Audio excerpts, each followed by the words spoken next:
దృష్టకేతువు ఎవరు? సునేధుడు ఎవరు? శిశుపాలుని సైన్యాధిపతి. శిశుపాలుని తల్లిదండ్రులు ఎవరు? సాత్వతి, దమఘోషుడు. శిశుపాలుడు జన్మించినప్పుడు 3 కాళ్ళు 4 చేతులతో వక్రంగా ఉండేవాడు. వారిని చూసి తల్లిదండ్రులే భయపడరు. అప్పుడు ఆకాశం నుండి ఒక తేజస్సు, ఎవరు ఈ కుమారుణ్ణి ఎత్తుకుంటే వాని అవయవములు సక్రమంగా ఉంటాయో వాని చేతిలోనే వీనికి మరణం అని తెలుపుగా వచ్చిన ప్రతి వారిని తల్లిదండ్రులు ఎత్తుకోమనేవారు. అలా ఒకరోజు శ్రీకృష్ణుడు, బలరాముడు తమ మేత అయిన సాత్వతి కుమారుడైన శిశుపాలను చూడడానికి వెళ్ళారు. సాత్వతి బలరామునికి ఇచ్చి ఎత్తుకోమనగా వక్రంగా ఉన్న శిశుపాలుడు కృష్ణుడు ఎత్తుకొనగానే మామూలుగా ఉండను. అప్పుడు సాత్వతి అది గ్రహించి కృష్ణుని చేతిలోనే ఇతని మరణమని 100 తప్పుల వరకు తన కుమారుని క్షమించమని కోరింది. శ్రీకృష్ణుడు సరే అన్నాడు.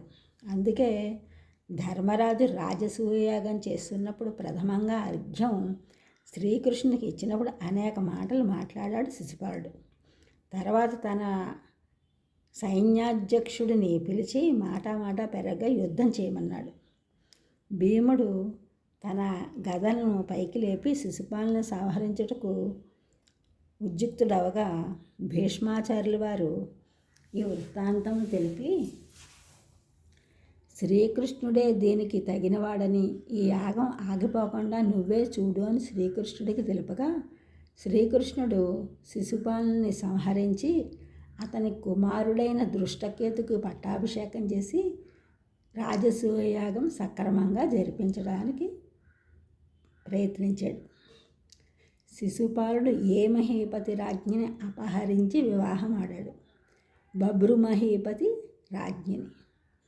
దృష్టకేతువు ఎవరు? శిశుపాలుని కుమారుడు. జరాసంధుని సైన్యాధిపతి ఎవరు? శిశుపాలుడు.